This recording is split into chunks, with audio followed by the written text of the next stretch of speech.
All right, well, that's it. Let me share my screen with you, get my slides going. Okay, I hope everyone can see my slideshow. If you can't, somebody let me know. Speaking of letting me know, well, I'll get into the logistics in a second. But first of all, welcome to today's Women Appreciation event. It's Women's Month, so go women. Yay, all right. Today, we're going to be talking about knowledge, power, security, and independence, financial and legal planning, what every woman needs to know today and for her future. And now that I've said that, that's quite a mouthful. So a little intimidating too, right? I hope we meet your expectations today. So again, it's presented by Litherland, Kennedy and Associates, and we have a special guest with us today, Stevie Slaughter from Paige Fiduciary Services. So hi, I'm Maggie, everyone. If you don't know me, I'm an attorney in the office. And before we get started with the presentation, I just thought I would start out with some of the logistics from the webinar today. Sorry, I just wanted to make sure everyone can see it. So while we're presenting the webinar, I can't see you, I can't hear you. I'm just hoping you guys are all there, and I won't be able to see any chat or any questions, anything like that. So we have our lovely Wonder Woman, Wendy, our marketing person here today. She'll be monitoring the chat. If you have any technical questions, you just have some comments you'd like to make, like Maggie, you look so great. I know, thank you. Oh, stop. Any of those sorts of comments, you can put them in chat. As we are going through the material today, if you have any sort of questions about what we're talking about or anything else you would like us to address, you can put that in the Q&A box and we'll make sure that we answer them at the end. We are going to have audience participation today, so there'll be a couple of polls, so make sure that you answer those. Mostly we want to make sure that you're still there and you're paying attention. Obviously, you may have heard we're recording today, so if you found that this was very helpful, you want to listen to it again every night before you go to sleep, that's awesome. We're going to post it on our YouTube channel, or if you'd like to share it for your friends, your family, someone else you think that might benefit from it, then you'll be able to do that as well. No need to memorize everything that we're saying today. When we get to the end and we're done and on our way, you'll be receiving an email with the handouts from today's webinar, as well as some other links and important information for some upcoming events that we have. So just sit back and relax and let's get started today. Well, let's talk about our agenda. What are we going to talk about? Well, if I can get my clicker to go, there it is. We're going to talk about a legal foundation. You know, what really makes up a comprehensive estate plan? For some of you, this might be a little bit of a refresher. You might already know everything. That's great. For some of you, you might not have any idea what we're talking about, but we feel it's so important that everybody knows and understands what you should have in your estate plan and what the documents really do. And then we're going to talk about how some tools that you can have from a fiduciary perspective. So tools that help empower you, protect yourself either today or in the future, or if you just need someone to help represent you in your estate, or if something were to happen to you, a catastrophe, and you're incapacitated and you need help, right? The fiduciary is going to give us some tools and tricks of the trade. I tried to put those two words together. And then Dedra is going to talk to us a little bit today about some reality checklists, things that we might not have thought about that we should be getting in a row, our little ducks in a row that we might need to know in the future. So Dedra's going to talk about that. And then we're going to talk about maybe what interests you. And then finally, all three of us are going to stick around today to answer any questions that you may have before we get on with our Saturday. And so once again, if you have questions, that's great. That's awesome. But in order for us to get through all of the material today, you can feel free to type them so you don't forget, put them in the Q&A box, which is generally found below. Or you can just save them till the end. And then, like I said, Dedra, Stevie, and I will stick around and make sure that all of your questions are answered before we head home today. Now I have a poll for everyone. Do I have a poll? Yes, I do. So before we get started today, I would like to know that if you were stranded on a deserted island and you could only take one person with you, who would you choose? Would you take a family member? Would you take a friend? Maybe you would take a pet. Maybe you would take your enemy, you know, so something happens and goes wonky, then you can, and never mind, let's not go down there. Oh, you know what? I don't need anybody. I work alone. What do you think? I don't know. Dedra, what do you think? Who would you take with you I guess it depends on the family member that I would be taking, right? I'm sorry. I have to go for the family member. And it looks like, maybe that's. Most people are choosing family. Stevie, who would you say? I have to go with family member. Yeah, see? Surprisingly, nobody picked an enemy, and nobody said they work alone. I guess it might get pretty lonely out there. But I like the people who picked a pet. I kind of wonder what pet you would take with you. Like what kind of pet you would want to take. It's got to be a dog. Isn't that man's best friend? I know, Stevie, I think you're a cat person, right? You've got your cats.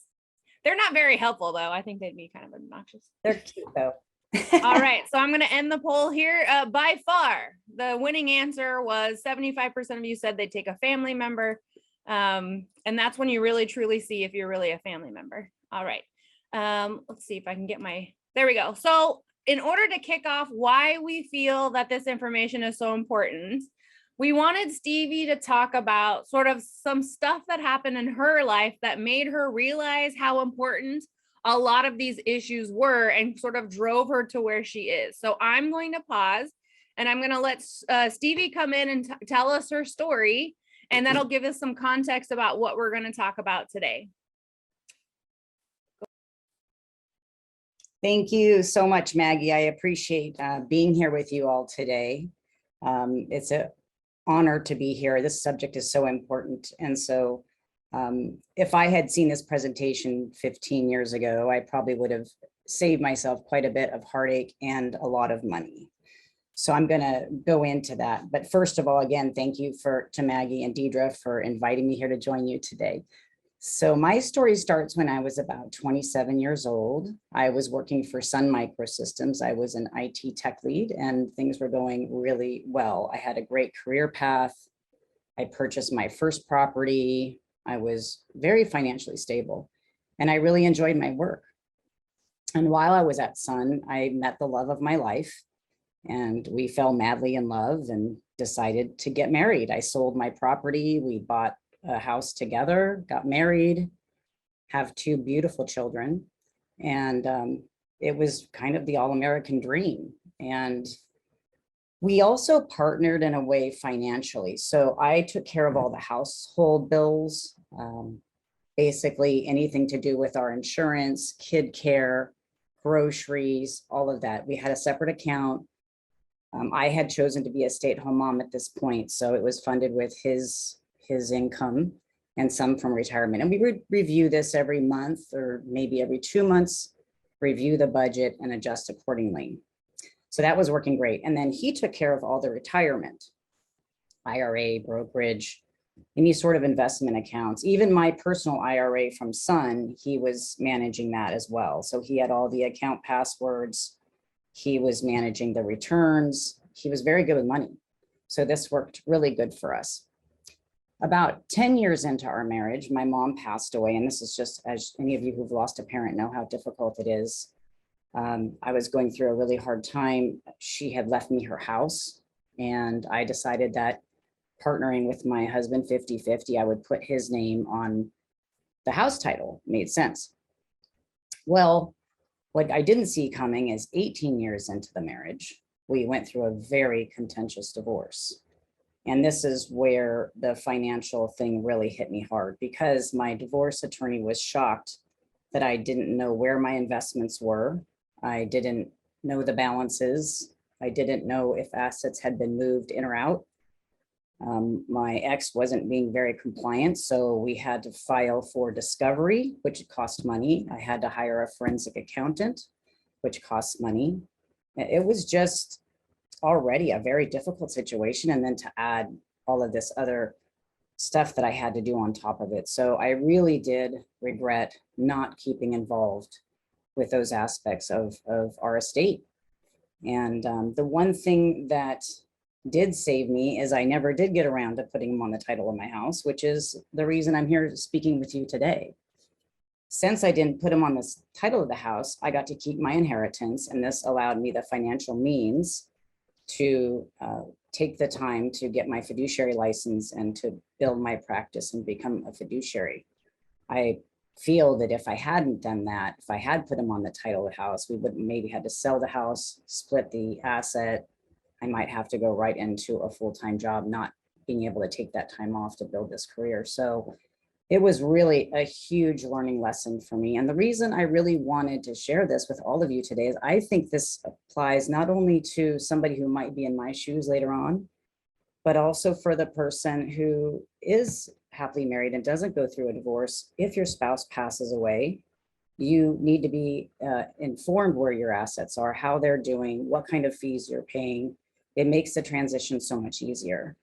And then if you're single, it's also important because you could be partnered with a financial advisor that might be overcharging you. Maybe your investments aren't well diversified. So those are just parts of the story I think can apply to everybody. So I'm hoping someone out there can benefit from my mistakes. All right, with that being said, I'll pass it over to Maggie. Thank you, Stevie. And as a previous divorce attorney, I can really empathize and sympathize with whatever Stevie was talking about, which is why I'm no longer a divorce attorney, right? And I'm more about estate planning, and let's protect everything from everyone. Okay, so let's switch gears a little bit and talk about one of the things that is going to impact everyone. So once you're 18, you're now a legal adult, and you have to, is whether you like it or not, you're going to have to start thinking about some of the things. If you get hurt, who's going to be able to make your medical decisions? If financially, who's going to be helping you manage your finances? If you pass away, like these are the things you should be thinking about. So what should really be in your estate plan, right? You want to be prepared for whatever the what ifs are going to happen in your life. Let's hope that nothing happens.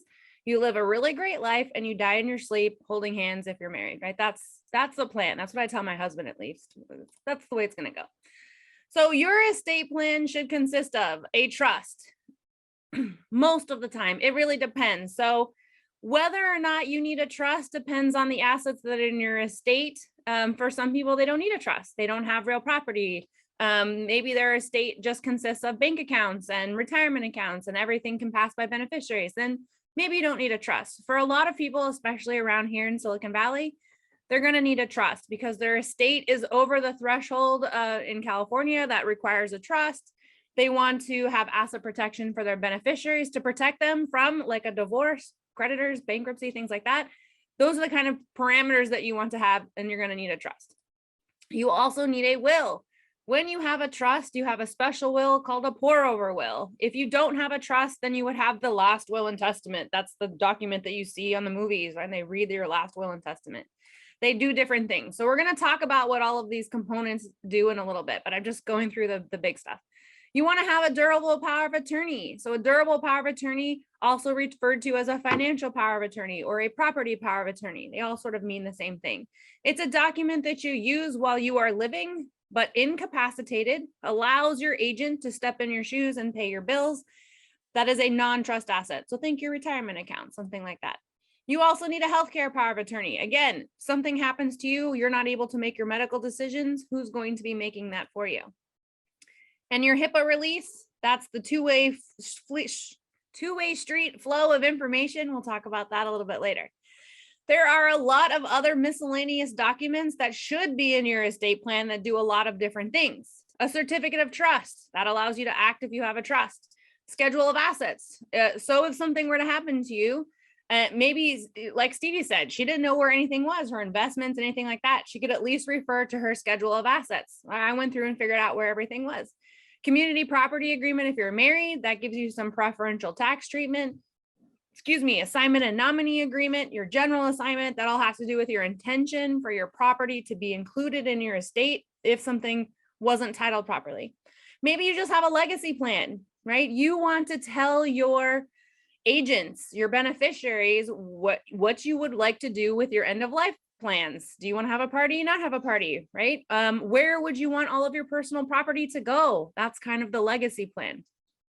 Stories, recipes that you won't give up while you're still living, those sorts of things you can put in your legacy plan. And finally, our trusts and our estate plans have a lot of instructions and memorandums for the next generation. If you find this binder, now what? And so we give them some of those instructions. So let's back up a little bit and talk about sort of the separate components. What do they mean? And again, some of this might be a little bit of a refresher for you, but that's okay. So what is a living trust? Why do we have it? It's just a document. If you have our trust, it's a fairly large document. And it really is just geared for managing the assets that are titled in the name of the trust. So for you visual people out there like myself, think of the trust as a shoebox, right? So you move the assets into the shoebox. And so that way the trust can manage those assets that are in the trust in the shoebox. So if you think of it in reverse, if you haven't moved the assets into your trust, nothing's been retitled, the beneficiaries haven't been updated, then the trust can't manage those assets if they're not inside of the trust. So what is a trustee? What's the trustee? What's their job? They're just the manager. They're the ones that are going to manage all of those assets that have been transferred into the shoebox, into that trust. That's the easiest way to think of it. They're the manager. It doesn't belong to them necessarily, but they manage it. There's 3 different roles in a trust. There's the trustor, the person who creates the trust. They're the trustee, the person who manages the trust, and the beneficiary, the person that benefits from the trust. Now, while you're living, that could be you. You could be the person who created it. You can be the one who is managing it. And you're also the one who benefits from the trust. And I know what you're thinking, Maggie, I'm not the beneficiary. The kids are the beneficiary, or my nieces are the beneficiary. Like, no, while you're living, you're the one that's benefiting from it. The checks are going to you and going into your bank account. So you are the beneficiary. But you are right. At some point in your life, or when you pass away, things might change a little bit. If you have created a trust, you will always be the trustor, the one who creates the trust. However, if you are incapacitated or now you've gone and passed away, then the successor trustee is the one who is responsible for paying expenses on behalf of the trust and then distributing to the beneficiaries. And yes, you're right. The beneficiary now is the person who's going to inherit your estate when you pass away. The kids, your nieces and nephews, the charities or whoever you've listed. But when you have a trust, it's just sort of business as usual, right? You maintain control of your assets. You're paying your taxes the same. If you wanted to update it and amend it as life goes on, right? Maybe you have grandkids now. You want to give some gifts to the grandkids. You don't like your kids anymore. Everything's going to charity. You can amend your trusts if you would want to. And again, there's no changes in filing your income taxes, and there's no changes when you have your property taxes. Nothing's going to change just because you've moved everything now into a trust. What if you had a will? What if you had a will? When you have a trust, you have a special will. Remember I said that? You have a special will called a pour over will. When you have a pour over will, the will acts as a safety net. So when you're falling with your briefcase full of money, the will is going to catch it and make sure it gets over into the trust instead, right? So that's really what the goal of the pour over will is. It's going to catch the assets that are either not titled in the living trust, you never got around to it, for some reason it fell out of title, maybe you refinanced or something like that, so it's not titled in the living trust. Maybe there's no beneficiary listed. You would be surprised, some of the clients who have passed away and their kids are in here saying, but I know mom or dad, had the beneficiary listed on the account. That just doesn't make any sense. The bank lost the form. Maybe they transferred their accounts over to a new bank and then didn't fill out the beneficiary forms. So if it's not in the trust and there's no beneficiary listed, we can use the will and pour it over into the trust, right? We're catching the money and pouring it into the trust. Or maybe no one else is on title. So if you think of a joint bank account, say you're married, husband and wife are both on title, one of them passes away and then the second one passes away. Well, it's not in the trust. If there's no beneficiary listed, we can use the will and pour it over into the trust, safety net. It also does 2 very important other things. It revokes prior wills. So if you had a will or anything that could be a will, right? You hand wrote that note, I love you so much, I'm leaving everything to you. We're going to revoke that. We don't want that someone from 20 years ago coming back and saying, no, they left everything to me. And it also nominates guardians for your minor children. So if you don't have minor children, you don't need to worry about that. There are huge distinctions between having a trust and having a will. So having a trust is going to avoid probate. That's the big scary P word. We don't want to ever have to go to court. There's a lot of reasons why we would want to avoid it. But if you have just a will that says who my executor is, how everything's going to be distributed, you're going to end up with probate. even if you have a will that says all of those things. So that is another reason why some people have a trust, right? They want to avoid probate, privacy, all of those things. Speaking of privacy, it is completely private. It doesn't get recorded anywhere. It doesn't get lodged anywhere. You don't have to give it to anybody. It's a completely private thing. Whereas when you have a will, it will eventually end up in court, and court is public, right? Anybody can pull anything up if they know all about you and find out all about your business. The great thing about a living trust is it's effective while you are alive and able. It takes care of you when you are incapacitated and you haven't been living fully, and also when you pass away. A will is only valid upon death. So you can see some of the big contrasts between the two. I'm not going to tell you which one is better. Okay, the property power of attorney. So the property power of attorney, like I said, could be the durable power of attorney, financial power of attorney. They all sort of refer to the same thing. The property power of attorney manages assets that are not titled in the name of the living trust. So I remember I said, everything gets transferred over to the trust. Okay, true. I said we want to move everything over to the trust, but there are actually some things that deliberately we do not put into the trust. The biggest one is your retirement accounts. So IRAs, 401ks, pensions, 403bs, annuities, those sorts of assets stay titled in your name. And why is that? That's the IRS that's their rule. And you know what they say? Don't mess with the IRS. Am I right? So instead, maybe you would be updating your beneficiary designations. Now, if you're 85 and you have to be taking your annual required minimum distributions, but you're incapacitated, you don't have the ability to make sure that's happening. You need to have a document that allows someone to step into your shoes to contact the retirement account agency, whoever it is, Schwab or Fidelity or your credit union or whatever, and say, hey, where's my required minimum distributions? Or where's dad or mom's required minimum distributions?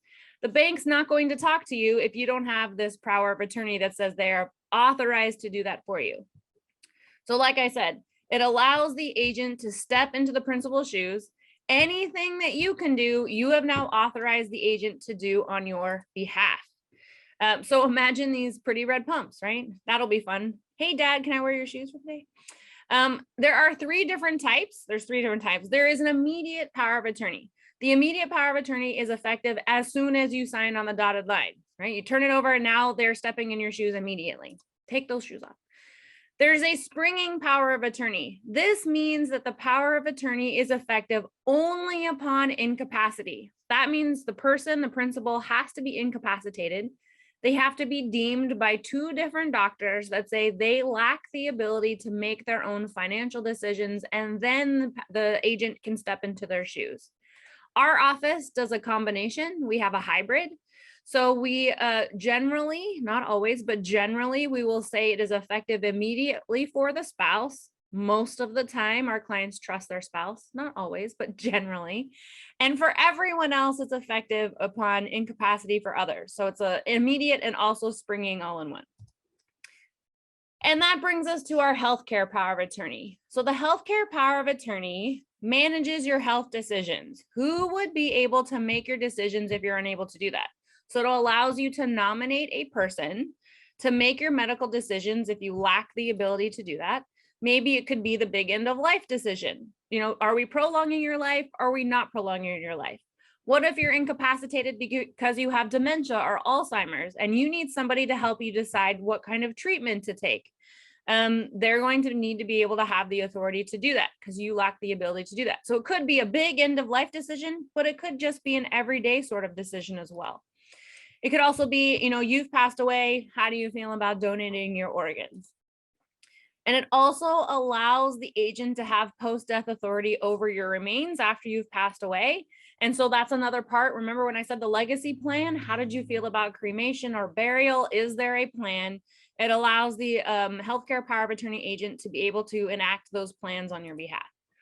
Now, I want to point out that the healthcare power of attorney is much different than just a healthcare directive. In California, the healthcare power of attorney is a power of attorney and a directive in one, which is really great, comes in handy. There are a lot of other states where you have to have a power of attorney for healthcare and also a healthcare directive. I know when my clients come in and are talking about a healthcare directive, they're really talking about their power of attorney. The power of attorney is better than a healthcare directive because it nominates the agent and gives them the direction of how do you feel that that's the directive part about some of these bigger life decisions. So we want the power of attorney. Now, the Hipaa release is the teammate of the healthcare power of attorney. Similar to the trust and the will working together as teammates, we want both. We want the healthcare power of attorney and the Hipaa release. So the Hipaa release is authorizing the release of your confidential medical records. That is its only job. The only job is to allow the doctor to release the information to your agent. Doesn't do anything else. So how are you doing?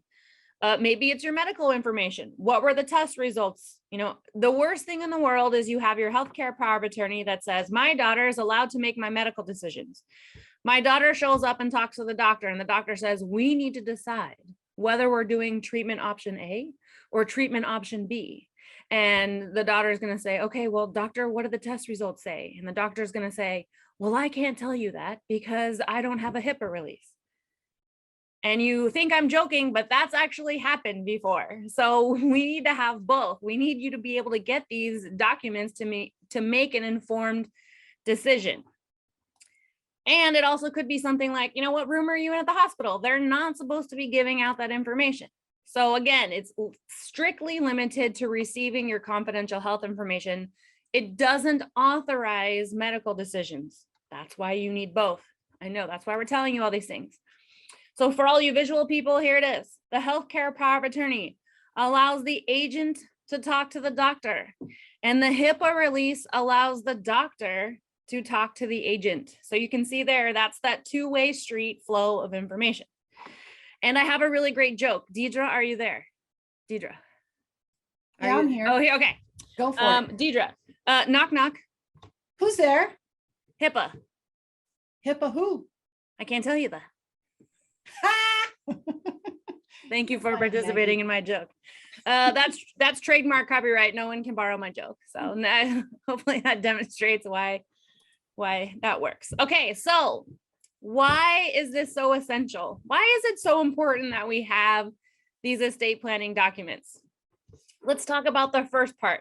The first part is avoiding the conservatorship, right? The living probate, it's mostly referred to as a conservatorship.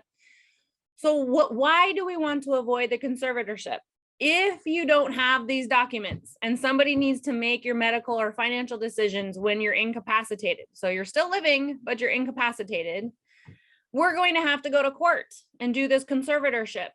And the court is going to be the one who determines who is the best person for you to make these medical decisions, these financial decisions. So a court will determine that you lack the ability to make these decisions. And then the family gets to fight over who the right person is. There is a set list of priority, spouse first, then the kids, yada, yada, yada. But it doesn't always turn out that way because we don't always present our best selves when we're in court, as Stevie demonstrated. It can bring out a lot of negative things. And so the person you may have wanted to be your agent to make your medical and financial decisions might not be the person the court appoints. Or maybe they appoint an entirely different third person, like a private fiduciary who's going to step in and represent you, not even a family member, because they can see the family dynamics and say, maybe we need an entirely independent person. That might not have been your first choice either, because they're going to get paid for their services. It's time consuming.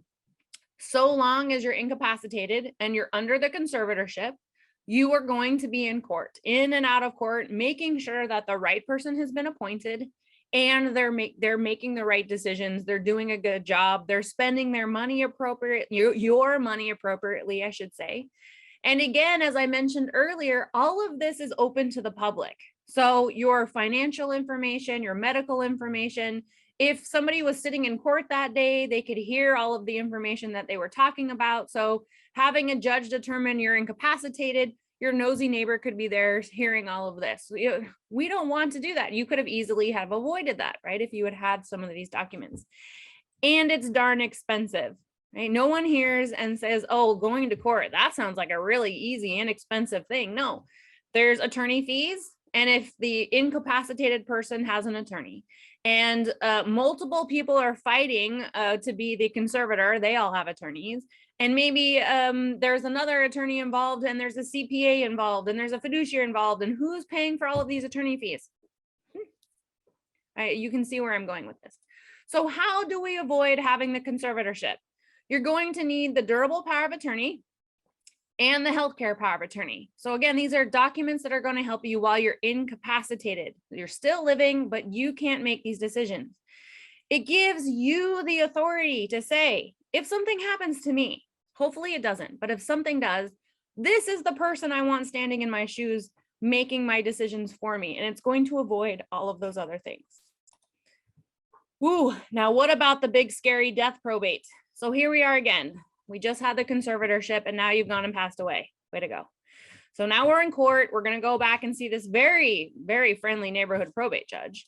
But this time we're talking about the death probate. So what happens when you've passed away and you don't have a trust, you don't have a will, or you have a will, right? We said we were in court.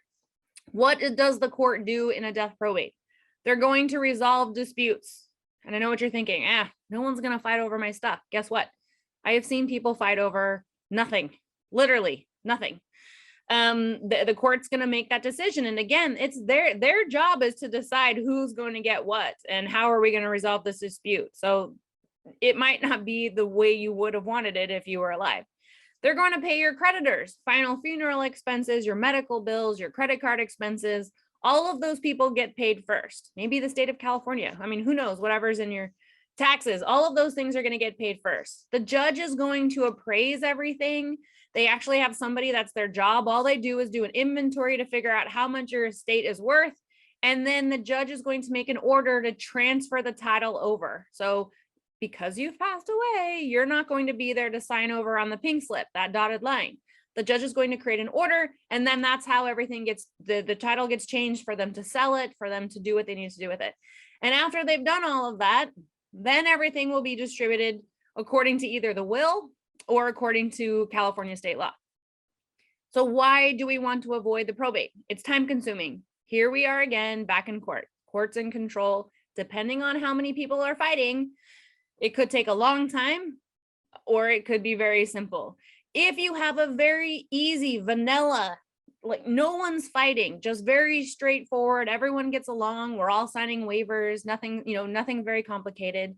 You're probably looking at, I would say, 18 to 36 months, because the courts have been so impacted by budget cuts, by COVID, by all of these different things, that if I filed a probate first thing on Monday, we're not in court for the very first time, probably for 4 or 5 months. So nothing can happen in that 4 or 5 months.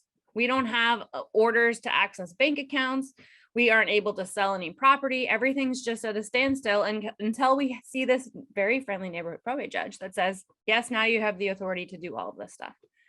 It's expensive. It's very expensive. California has a statutory scheme that says how much attorney fees and how much the executor fees are set by the state of California. They're the ones that are appraising all of the assets. They get to determine what the attorneys are going to be paid. I love a good probate. I don't have to fight about it. California says the estate's worth this and the attorney gets that. Love it. Again, it's open to the public. So all of your financial documents, here we are back in court. There's a very big important piece that we didn't know about earlier that now we know about in the death probate, and that's all of the beneficiary information. So their names, their addresses, and how much money they're getting in the probate. Kind of scary stuff for them to all know about, right? And again, finally, the court's in control. They're the ones that are going to determine how long this takes. So how do we prevent it? We need a trust and a pour over will, not just a will. So even if you have a will that says who my executors are and how my estate is being distributed, we're still in court going through all of these things. The only way to prevent that is really having a trust. Okay, so now that we finished all the heavy stuff, let's do another poll. My understanding of estate planning documents has increased enough for me to be more confused. Or it's actually caused me to be impress myself. Like I get it now. I understand it. Or what? I was taking the best nap ever. What do you think? Do you feel better? You were refreshed, your recollection, you're feeling good and confident. You're going to go out and share all this information with everyone you know. You're still confused. Maggie, what were you talking about? Or I'm sorry, I wasn't listening. What do you think, Dedra? Do you feel more confident? Stevie, how do you guys feel? For sure. Sorry, I just woke up. What? You should know all of this already. You're impressed. I get it. Well, most of you said you were impressed yourself, so that's good. And I'm glad you're paying attention. Some of you said you were more confused, so that's okay too. It's a lot of information. I get it. I'm gonna end the poll now. And I think this is where Stevie's going to step in and talk to you from a fiduciary perspective. Take it away, Stevie. Thank you, Maggie. Well, I have to say that I did learn quite a bit on that. So I guess we all still have learning to do. So again, I am Stevie with Paige Fiduciary Services. I'm a California licensed professional fiduciary and a certified national guardian. And today I've got a few points that I wanted to share with you regarding some things I've learned in my career so far that have helped down the line when I'm onboarding a client, and some things I've seen them do and not do. So we'll go to the first slide, which talks about what is a fiduciary. Are you there? There we are. Fiduciary what? That's exactly what I get asked all the time. So a fiduciary, first I want to talk a little bit about, people often confuse me with an investment advisor because there's two different suitability standards investment advisors have. And this is usually the small print when you're engaging with an advisor. It'll say they have a fiduciary standard or they have a suitability standard. They're very different. A suitability standard means I can sell you something or purchase something for you that's suitable for a retirement plan. A fiduciary standard means I have to put your best interest above my own. So that advisor is going to pick products that would benefit you over helping the client. So that's what a fiduciary term is. Now, professional fiduciary is, like Maggie was talking about, in your estate plan, you're going to pick different people, some to help with your financials, the different roles you have there, and then some to help with the advanced healthcare power of attorney. So you have three roles regarding the financials, which is the trustee and your successor trustee. You have the durable power of attorney, handling the assets that are outside of the trust while you're alive. And then you have the executor, handling the things that are outside of the trust when you pass. And now we switch over to the healthcare role, which is the advanced healthcare power of attorney. So what is a fiduciary and how do you pick one? Oh, I have different slides than you do, so I'll roll with you. So we got, what is a fiduciary? Oh, when do I activate and how are they named? So I activate when a client names me as successor trustee, for example. I will activate under three circumstances. One, they're starting to lose capacity and their trust will tell me how incapacity is defined. And you can talk with your drafting attorney to get more information on that. So if the terms of the trust say that my client is incapacitated, I would then step in. If the client passes away, I would step in as a trustee. But I also have a lot of clients who engage with me earlier. They're getting older. They don't want to take care of their own finances. They resign as trustee and I step in. And that basically is similar to not really the advanced healthcare power of attorney. Usually I step in as they're starting to lose capacity. They obviously make all the choices on behalf of their healthcare up until the point where they can't, or they can't speak if they have a stroke. The durable power of attorney, I would activate again. Sometimes they resign and they want me to take over their bills and the assets are outside of the estate that they're using to pay their bills. I will follow their lead. Okay, let's go to the next part. I actually don't have this handy. Oh, how do we get paid? That's a good question. So if I am handling the finances in the trust or as DPOA, I would be actually paying myself. And how I work, because this is not a court regulated scenario I'm talking about now. How I get paid is I would review my invoice with my grantor, the person drafting the trust, as they have capacity. So I'm going to be reviewing my invoices with them. I also run a financial projection from them. This is where like the fiduciary term comes in. I've run a financial projection and I see you can only afford, you know, $1,000 a month for fiduciary fees. I'm going to work my best to get you into that projection. So a lot of my clients depend on me for a lot of things. I make a lot of phone calls. They're really relying on me to take care of many aspects, but I will definitely try to get my services down to meet their financial projections so that I make sure that their money outlives them and they can have a good quality care along the way. If they lose capacity, and there's a new law just came in January, I believe, if they're still alive and they've lost capacity, then you still have to report to the beneficiaries. So we are required to do an annual accounting, but I actually like to review monthly with my clients or even the beneficiaries. I might submit my invoices.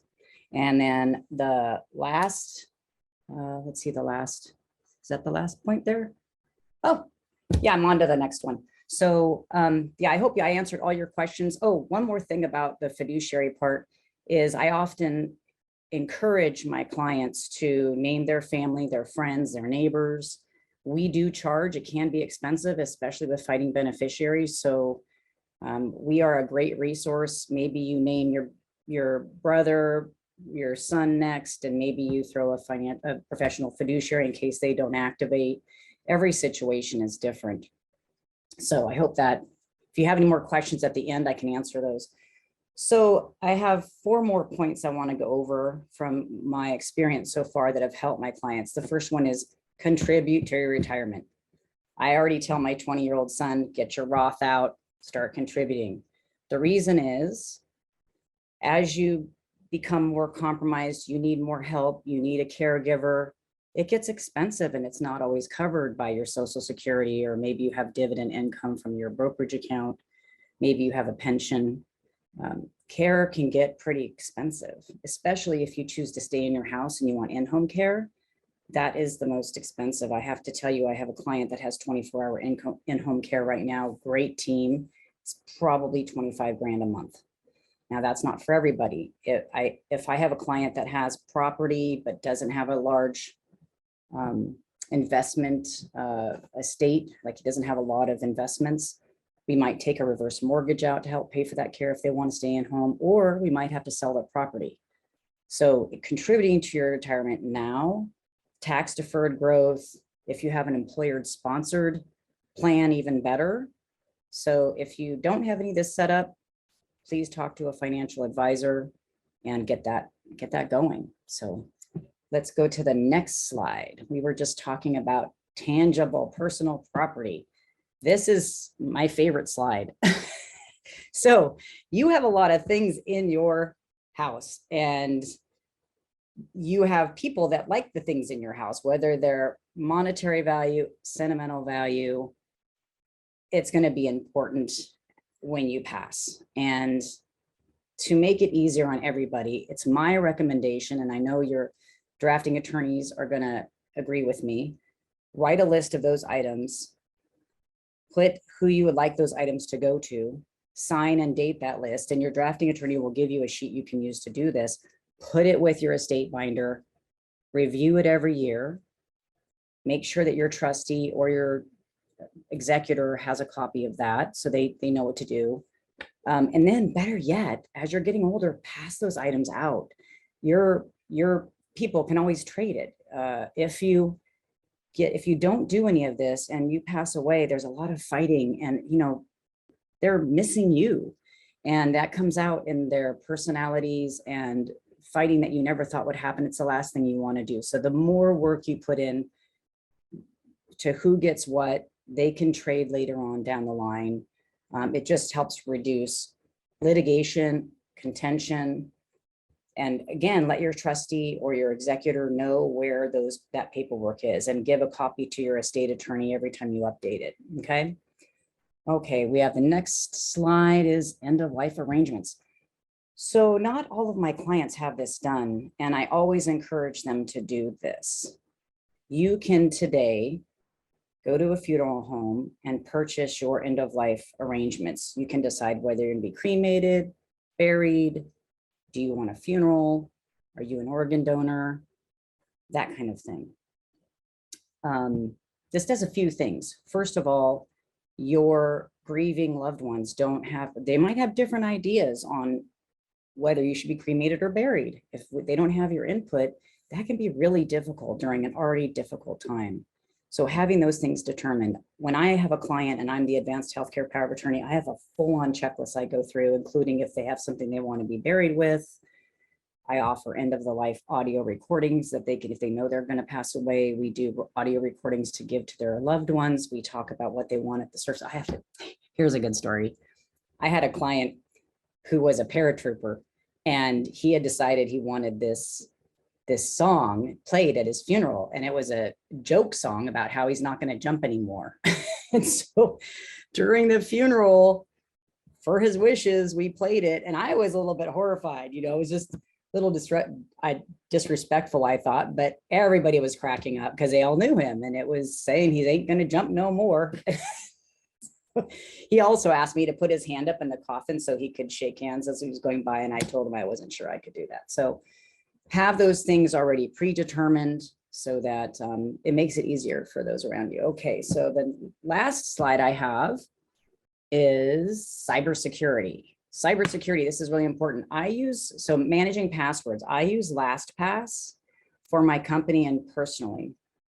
And so LastPass is like a vault of passwords. It has all of my passwords in there. And then I have a master password that I can get into the vault. So honestly, I don't even know a lot of my passwords. I log into the vault, I fill in the sign in with that vault password, and then I log into my accounts. LastPass also tells me when my passwords are maybe not secure. So I'm constantly going through changing my passwords. It also has an end of life plan. If I pass away, my son has another master password. He can get into my vault, so he can get access to my documents. Now I have a pretty thorough disaster recovery plan for if I pass away because of what I do. There's many players. I write all the sheets of what everybody does to make sure that my clients are taken care of, to make sure that the documents are delivered to the next person behind me in their estate documents, because it's important that all of that stuff is done. My son plays a part in handling my part of my disaster recovery plan. And also credit monitoring. That is so crucial. There's so much fraud and identity theft and people calling you up and trying to get your social security number. We all know the story.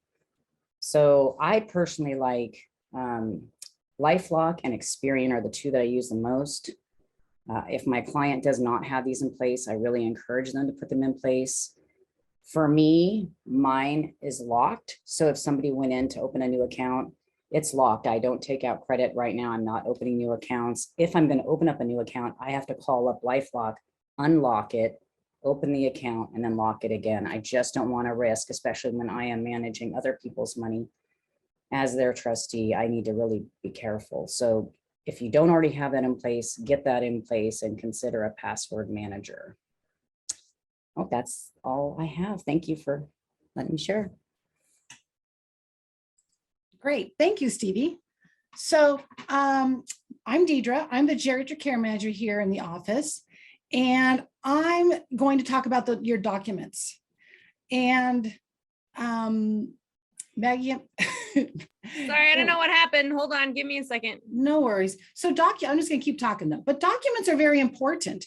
I have a story where I went to the DMV with all plans and intentions of getting my driver's license, the real ID.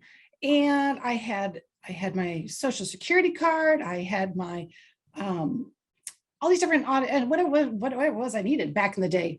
But when I got to the DMV, I realized that my social security card was actually from when I was single. So it had my maiden name on it and not my current name. And this is where I thought, oh no. And they did say, oh no, that's not sufficient. I had no other document to show that I was the same person on the social security number. So you know what? I walked out of that DMV as a fail, and yet, sorry,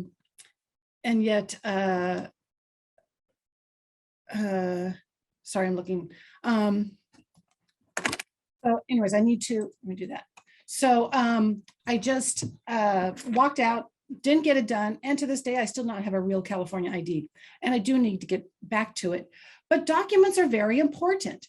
And when it comes to documents, it is all about you. You know, the basic ones to have together. And I'm not talking about originals. These can still be copies. And we're talking about, you know, having a valid photo ID, any of your medical cards, birth certificates, as well as death certificates, wedding certificates, as well as divorce certificates. They're all important. And to have copies of these and readily available if needed. And I'm not forwarding, Maggie, there we go. Also in your file, you need to have the different deeds, the property deeds to your different properties, timeshares, cars, boats, airplanes, you know, whatever it is you happen to own. And know where these are, put them together. We recommend you do keep them with your estate planning documents. I know just recently we were doing something where my husband needed to get hold of our property deed. And he's like, where is it, Dedra? I mean, if I wasn't around, I don't know if he would have ever found it. And I said, well, it's in our safe. And he's like, oh, okay. I said, I'd like to see you get in the safe. I want to make sure he knows how to get into the safe, you know? And he did. And then he pulled out some papers. He's like, I don't know, are these them? And I'm like, I did eventually show him which one was our house property deed. But you see, it's important for everybody to know everything that's on the table, shall we say. Deeds are important to have the originals. Then you also want to have a place where all your financial accounts are listed, where they are, what the account numbers are, and maybe an annual, general balance. And this is, people think with their checking account, savings, whatever, but you also have CDs, annuities, stocks, bonds, and life insurance policies. I so often am talking to the adult children and they're trying to gather some of this up. Mom or dad are still alive, but they're incapacitated. So this is where it becomes very important, is for incapacity, because now I'm dealing with the adult children. No one's died, so no one has, in a sense, a death certificate to gain access. The person's still alive. And I often ask, like, oh, do your parents have any life insurance policies? And they're like, I don't know. And I'm thinking, well, you're probably the beneficiary. I think this is something you should know. Even if it's not important right now, let your adult children know. Let beneficiaries know what you have in the financial mode. And then there's long-term care policies. This is another example where the adult children say, yeah, Mom has a long-term care policy, but I don't know anything about it. You understand, if you are one of the lucky ones who does have a long-term care policy, more than likely you're not the one that's going to enact it, to activate it, to get it going. It's going to be somebody else. They need to know what it is, where it is, what are the details of it, how long, what does it cover? Does it just cover home care? Does it cover assisted living? How much? For how long? Is there an end date? These are very important details. And, normally this is at a time when things are not going well. And to make it easier for your loved one, as Maggie says, step into your shoes situation, put this together in one place. Have a place where someone can find these documents readily if needed. The other thing that you should have in this file is things that need to be paid. So let's just say you go to the hospital for something and you planned on being out in just a few days, but something didn't quite go right, or maybe you got in a car accident, who knows? But whatever it is, you're not out for the count, you're just out for a few months. And that's out from paying your bills, getting your mail, knowing what needs to be paid. Well, it would be great if your loved one knew, oh, okay, so there's a mortgage or a rent due, but oh, I see that it's automatically paid. Great. Okay, I see that there is, automobile, it's due in April. Well, it's November, so we still have time for that. If someone knows what's automatically deducted, what's and being paid from your account, things that actually have to be written out, and when they're actually due, when they're like annual statements, these are very important things to know when someone's going to be helping you. And then of course, there's your estate planning documents. Maggie's already going through the whole list of what they are. And this is where, I so often have people say, I don't know where my parents' estate plan is. And ours is in a big red binder. So we tell people to make that real obvious. And that is the copy. And people think, no, I've got the original because I got the big red binder. I'm like, no, actually the original we put into an envelope, and you're supposed to store that safely in a safe or someplace secure where nothing's going to happen to it, because you're the only one with the original. And once again, do let people know where the originals are, because it's important to know where these original documents are. There's also your medical information. And this is things like do you have Kaiser? Do you have Aetna? Do you have HMO, PPO? What are your medications? Where are your doctors? What are the different diagnoses you've had? What is your history? These are important things to know for your loved one. If you end up in the ER for some reason, if they can pull this information up, it is going to be so much better for the doctors in the treatment and knowing what's going on. If for some reason, let's just say someone has dementia and the doctors didn't know that, they're gonna wonder, wow, this person isn't talking clear, or they're not making sense. They might think stroke. But if they are new, like, oh, the person has dementia, they're at a late stage, they're non-communicative, it makes it easier and a little more faster to figure out what the real situation is. So medical information is very important also to have.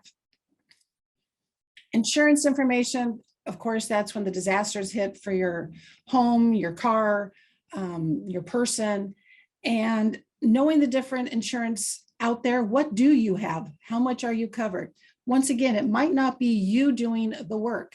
Often it's the adult children or whoever the agent is that's going to help you with this, help you through this.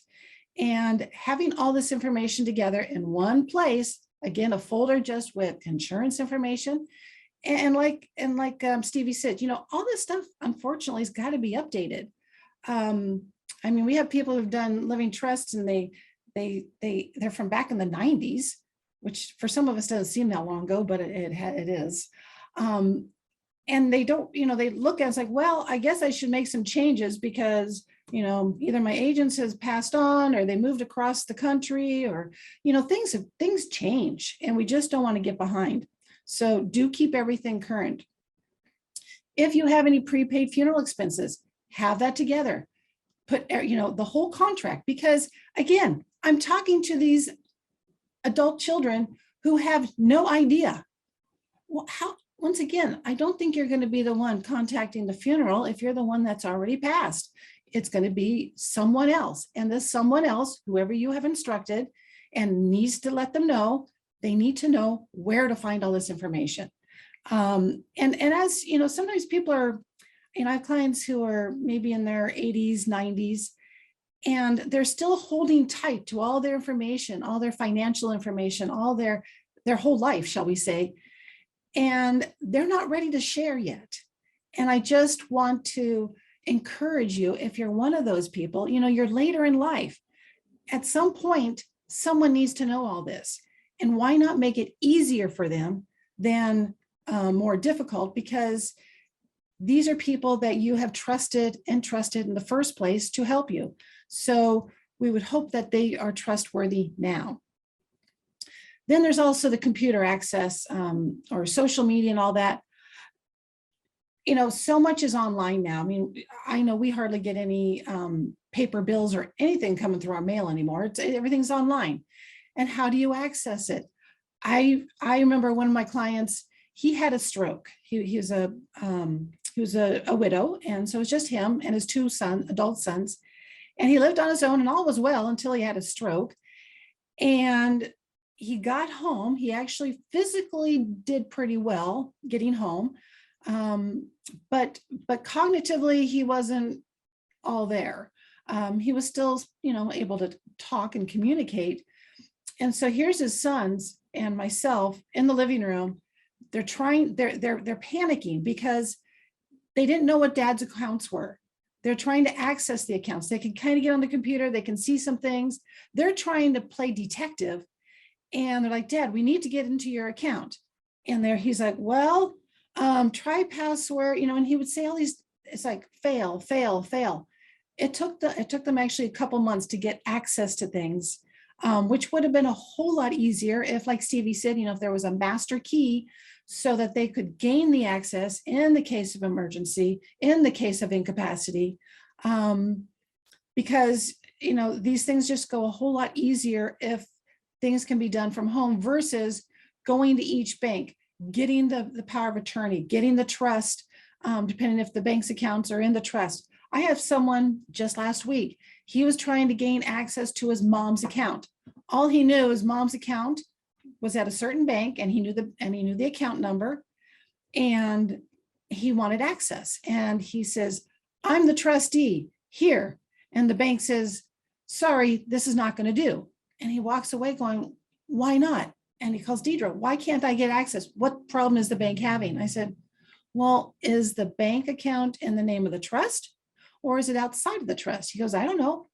I said, my guess is it's in the trust. It's outside of the trust. So you need a power of attorney, of which his mom, who's incapacitated, did not have. So, now he's kind of getting stuck. This is not what you want your loved ones to go. He was going back and forth to the banks. If we have the ability to log on computers, it's so much easier and quicker for your loved ones to do so. So where do you keep all this? Like I said, some things are very, sensitive information. You don't want people out there just to have access if you got robbed or whatever. Some things it's okay to have out there. A safe is good for some documents. Having, like Stevie said, the different types of online vault ID types, those are good too. Having the secure websites, but a lot of it is just talking, having the conversation with people who are supposed to and will have the authority, because of the legal documents, the authority to step into your shoes. They need to know where everything is. Whether you decide to put it in your safe deposit box, they need to be able to access that. If you put it in your safe, they need to be able to access that. If some things are on your computer, they need to be able to access that. But having the conversation, they can even, like I said, if you're up in age and you're having health issues already, it's like, give them a copy of your trust. Give them a copy of these documents. Tell them where to keep it. I don't care if you buy a safe for them and say, here, I bought you the safe. I'm filling the safe with my stuff. Screw it down in a secure place. And this is my life. And here's my vault, and take care of that for me. How much peace of mind that would give your loved ones, as well as the ability to help you as you would want them to help you. So Maggie, I think we have a poll here, and you're the person that's going to do it. Oh. I'm ready for the poll. Wendy does the polls. Wendy does it. Okay. So would you rather speak all languages or speak to animals? If I was a veterinarian, I would want to speak to the animals. When I was little, Dr. Dolittle was like, the original Dr. Dolittle was like one of my favorite movies. And I was like, this is so cool. It was a little weird, but on the other side of it is we've become such a global, that was one of the things I learned when I was in school, right? We've become so global now that maybe having all these different languages, would really be helpful. Yes, no, multiple languages. Stevie, what do you think? I would say the languages would be great, so I could support all different types of clients. Yeah. Yeah, I can see that. It was pretty close, but most people picked, almost an even split now. Wow. Pretty close. I'm surprised. All right. But how cool would it be to talk to the animals, talk to a bird? Where have you been? Yeah. It's now tied. Exactly. Oh, it is. Yeah. Interesting. All right. And I'm going to end the poll.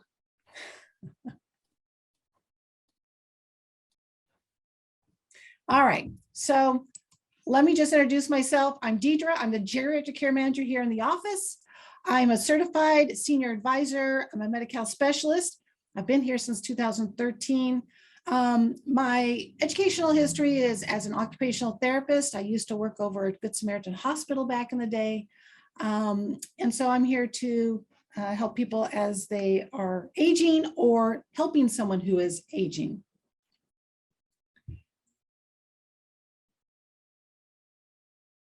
And there's my family. I do have 2 grandchildren, 4 and 2.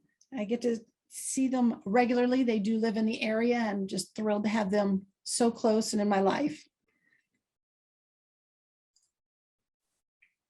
Thank you. Yes, I am Stevie with Paige Fiduciary. As we talked before, I started my practice in 2016. I worked, as I said, an IT tech lead in Sun Micro, and then I taught as a preschool teacher at the Mountain School in Los Gatos for a while. Really enjoyed that.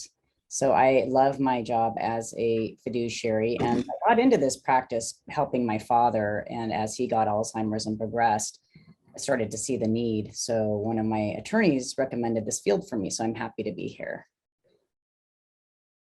And those are my babies. That's my son. He's 20. He's at Caltech. Very proud of him. He's a junior. And that's my beautiful daughter, who is a senior right now. And she's been getting all kinds of acceptance letters, but she's hoping to end up at UC San Diego, and she wants to go into marine biology. So I'm about to be an empty nester. So that's a huge transition for you, Stevie. It is. So I'm going to dive into work. Your kids look just like you. I'm sure you hear that all the time. Yeah, I think so. How exciting. Well, congratulations almost on being an empty nester. Thank you. Well, hello, everybody. Again, I'm Maggie. So once again, I'm the attorney in the office. I've been practicing law for more than 13 years now. Isn't that exciting? In estate planning, trust administration, and probate. And I know what you're thinking. Gosh, you look so young. I know, I'm so sorry, but I have been practicing for that long. I've been with the office for about almost 3.5 years now, I guess you could say.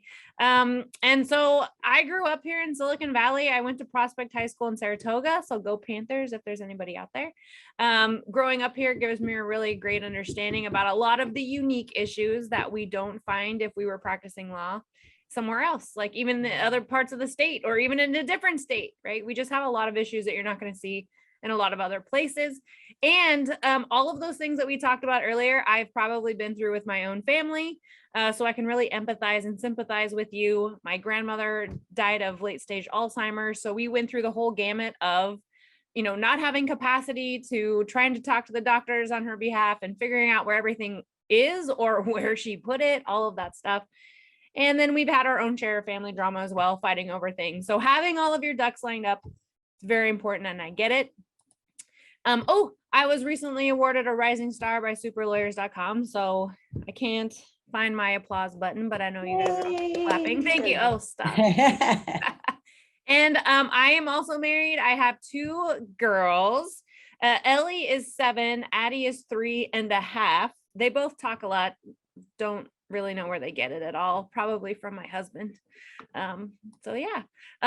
How are we different? If you don't know us already, one of the great things about our office that you're not going to find in a lot of other places is that we do have the geriatric care services. So if you need an estate plan, you need an updated estate plan, you need a life care plan, we're transitioning from living fully and having all of our faculties together to passing away. And what's happening in between? What does that look like? That makes us different than a lot of other law offices that it's just, you're only doing this one thing. We're creating the estate plan, come see us if something catastrophic happens. And we work with a lot of individuals, if you haven't seen already, that are going to help you along the way. And when, let's say Stevie's acting as your fiduciary, for example, and we're working together. We don't charge our clients to talk to Stevie or other professionals. You have a CPA, you have a financial advisor. Our clients don't have to pay for us to talk to them and make sure that whatever questions they have, we're answering for them. In fact, we don't have an hourly billing rate, which is a very unique for all law offices, I think. So you don't ever have to be afraid of getting a bill. If you call the office and you have a question, we don't charge our clients if they have email questions. They just need a telephone call. They want to come in the office and review their plan. No fee, right? We don't like billables because it prevents people from asking the question and getting the right answer and preventing a lot of crazy things happening. In the end, we do have a fee if we're doing legal work. So if we actually are doing something, amending your documents, preparing something, well, then sure, there's a fee for that. But if you just want to ask a question about it, we're not going to charge you for that. We also help if somebody's passed away. So we do help with trust administrations or probates if we have to do a probate, fine. And then I'll let Dedra talk to you about the geriatric care side of it. So I am the one that does have a hourly basis for consultations, but I have to do a lot of talking just to see what can we do to help you. So the conversations is very important. Just give me a call. So integrating the legal and the geriatric is where we're very unique and is a very good pairing for you, because often there's legal issues that coincide with the need for geriatric care. Also do life care planning, consultations, home assessments. Sometimes people have been in their house for the past, got there when they're in their 30s, now they're in their 70s, and what might have been a great house and worked for them when they're in their 30s and even in their 50s, now things aren't, quite the way they need to be. So sometimes there needs to be adaptations done so that it works for them and keeps them safe, because most accidents that end up happening for the elderly occurs actually in their own home. It's in the bathroom usually. Make that a safe spot, I can just say. Tripping over area rugs. There's just lots that happen at the home, so let's make it a safe place. I also do Medi-Cal applications and assist with just understanding, is a person eligible? Medi-Cal is one of those things that people say, no, there's just no way my mom is going to be eligible for that. And yet she can't afford to, as Stevie said, 24-hour care at home is, it's about $25,000 to $28,000 per month. Can you afford that? So, let's address Medi-Cal for helping to pay for those catastrophic costs of care for the elderly. So yes, give me a call, even if you have a question like, can you help? Can you not? I get the most fun questions, so I'm here to help.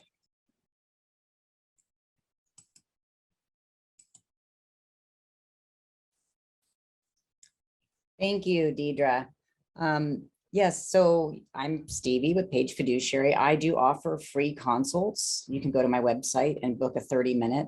And even if we go beyond 30 minutes or you have a question, you can email me. I really do. I'm in this job to help people.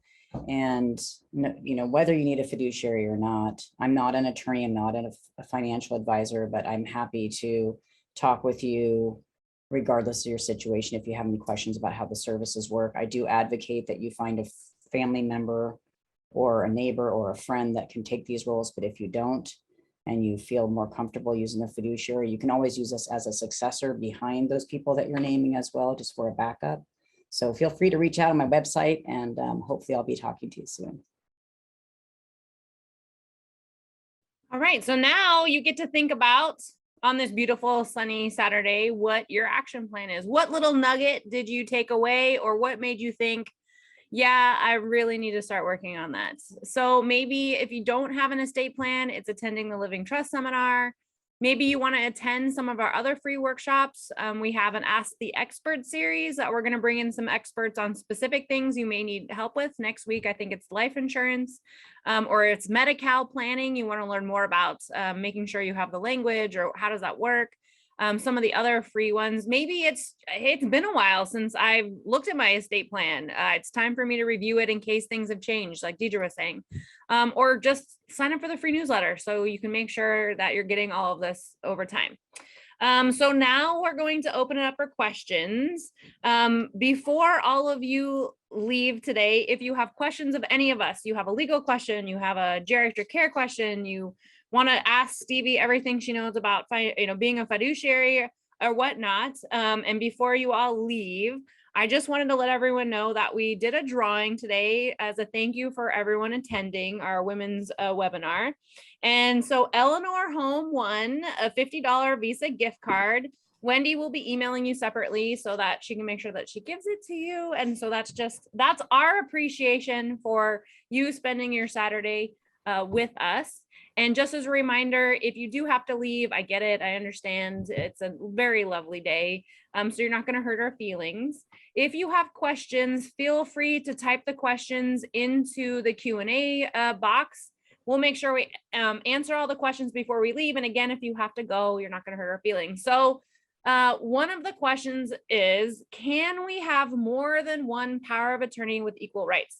Absolutely. One of the great things about having an estate plan is that you can pick who you trust to make your financial decisions. It doesn't always work in reality to have more than one person. It just depends on who you have listed. Do they get along? Are they going to work well together? Are they going to be making good decisions on your behalf? I have seen people list 7 people with equal powers. I wouldn't recommend 7, but sometimes it's like, well, I have 2 kids. I love them. They're really great. They work well together. Then sure. And you can also do 2 people with independent powers. So they don't have to sign every check.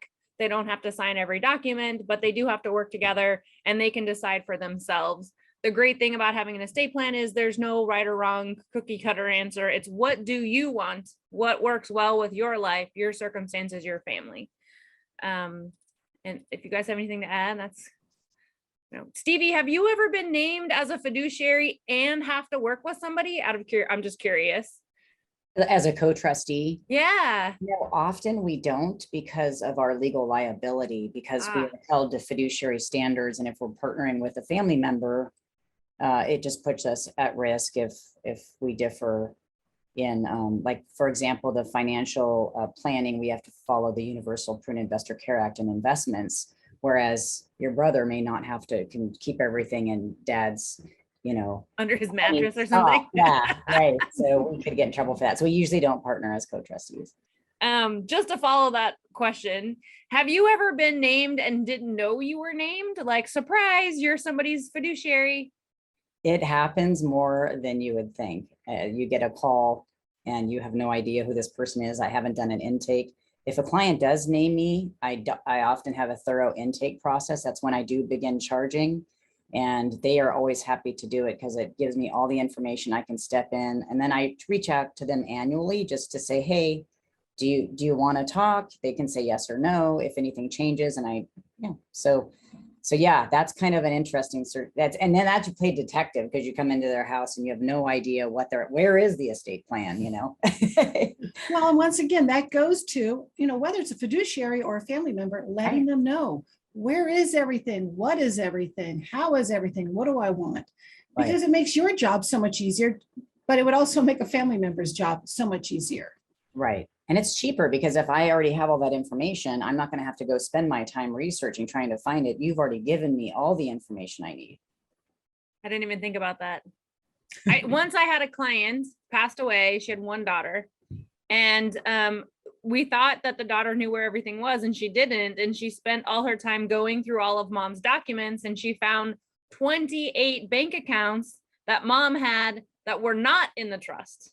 And we think that mom was just like opening bank accounts and putting in the minimum amount to get like the cash back or the free toaster or whatever. But she had to rifle through all her stuff. It's probably more exciting to rifle through somebody else's stuff, right? We find stuff. I always ask things like, do you have any guns? Do you have any large amount of cash hidden? Because people do. Right. You have to check the freezer. Okay, so hello, I'm 28, newly married, no kids. And I wanted to see if now is a good time to have a simple plan, or is it better to wait until I have kids? Since I don't have a power of attorney for myself, will financial institutions grant my spouse access if something were ever to happen to me? So first question is whether or not it's better to wait until you have kids. No, not necessarily. I mean, knock on wood, let's hope that's the plan. If that's your plan, you're going to have kids. What if it doesn't happen? What if something happens before you have kids?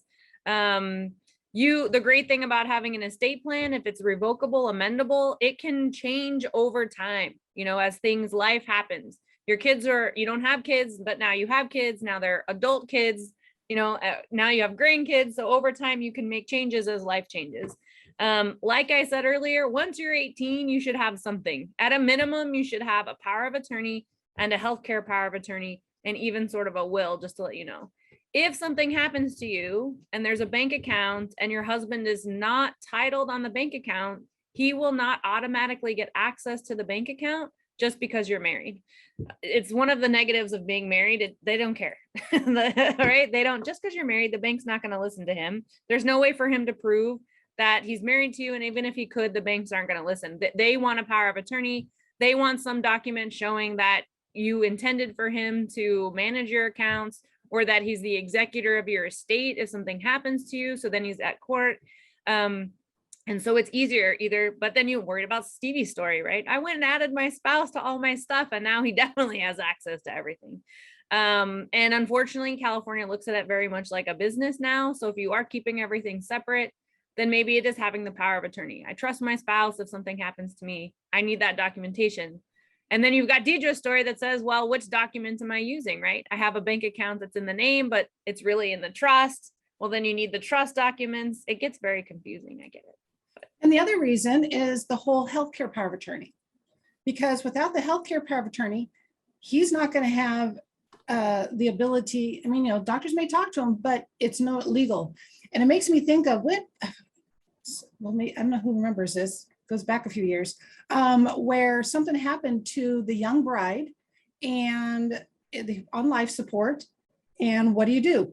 Who had the authority to determine what happened to her versus keep her on life support or pull the plug? And if she was married, and so her husband said one thing and her parents said another. And it was a whole court battle. I believe it was in Florida, and I forget the name. Terry Shriver.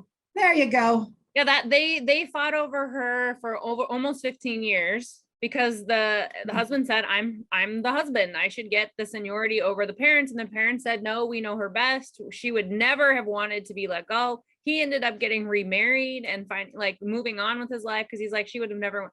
Eventually he won and was ultimately able to make the decision. But that's what happened is there was nothing on paper that said what she would have wanted. And so they were in court fighting over who ultimately got to make that decision. I will also say that people who are trying to decide, do I need a trust now, regardless of their age, they always think for some reason it's associated with children. And they think that, I mean, when I had my first trust, we did it once we had kids. I mean, it wasn't even on my radar. But for you guys listening, you do know that, it's now put in front of you, there's such thing as a trust and why you need one.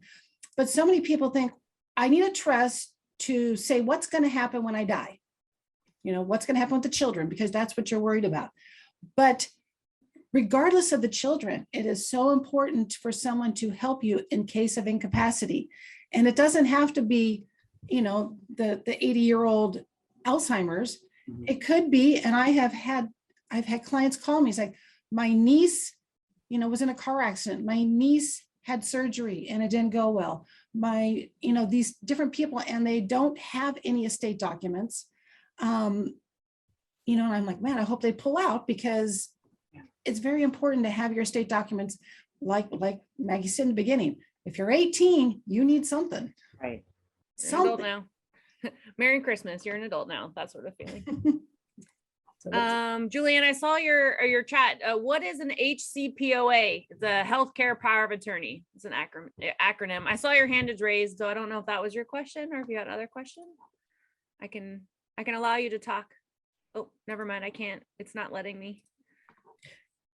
For some reason, it's not letting me. But if that wasn't your question, Julianne, let me know, because it's not letting me allow you to talk, even though your hand is raised. So the healthcare, I know there's all of these really strange acronyms, right? What's a DPOA? That's the durable power of attorney. The Hcpoa, healthcare power of attorney. The Hipaa right? That's that protected document we talked about. Yeah, but what does it stand for? I know, now I'm nervous and I'm blanking on it. You guys are putting me on the spot.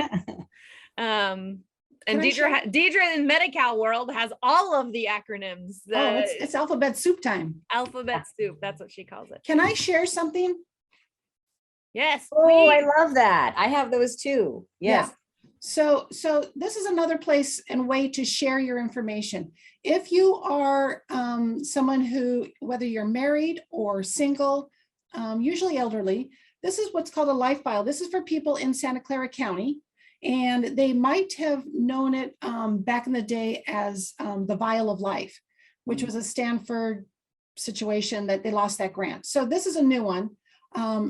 Well, it's not so new anymore, but a life file is life-saving information for emergencies. And all it is, it's a little pocket.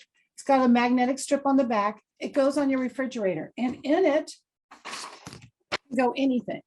But they actually give you this form and you fill it out, and it's your personal information. What doctor do you want to, who's your doctor? What are your current medications? And I can't emphasize current strong enough. Anything they should know about it. And you should have one of these for each person in the house.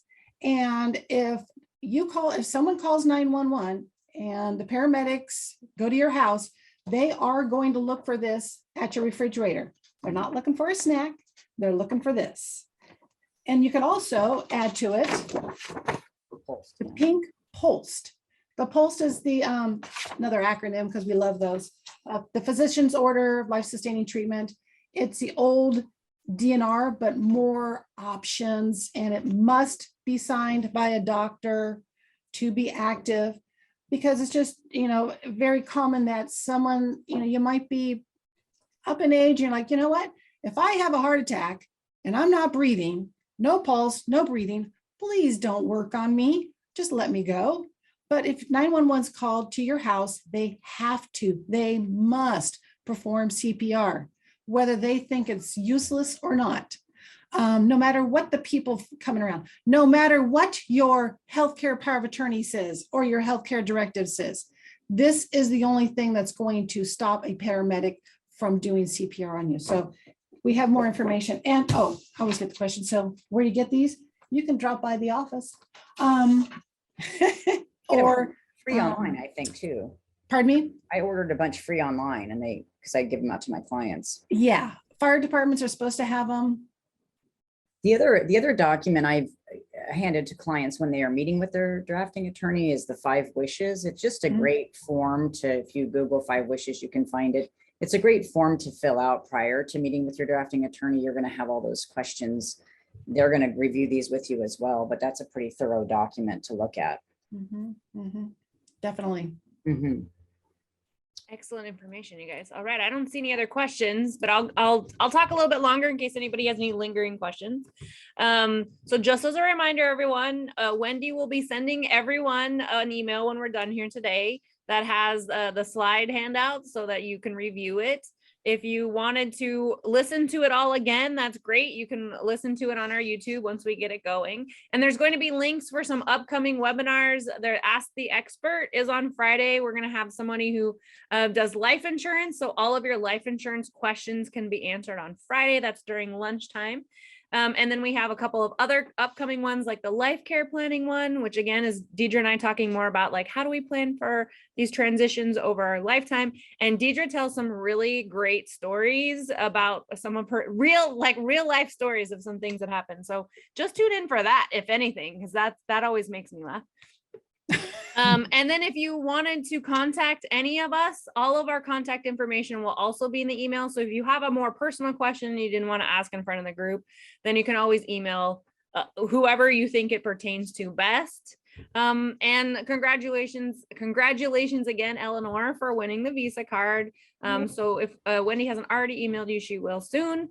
Otherwise, thanks everyone for joining us today. It was lovely having you. And also for Stevie, our guest speaker today, it was also really great having you as well. Thank you for having me. I really enjoyed it. Yes, thank you very much. Thank you everyone for sharing your Saturday morning with us. Yep.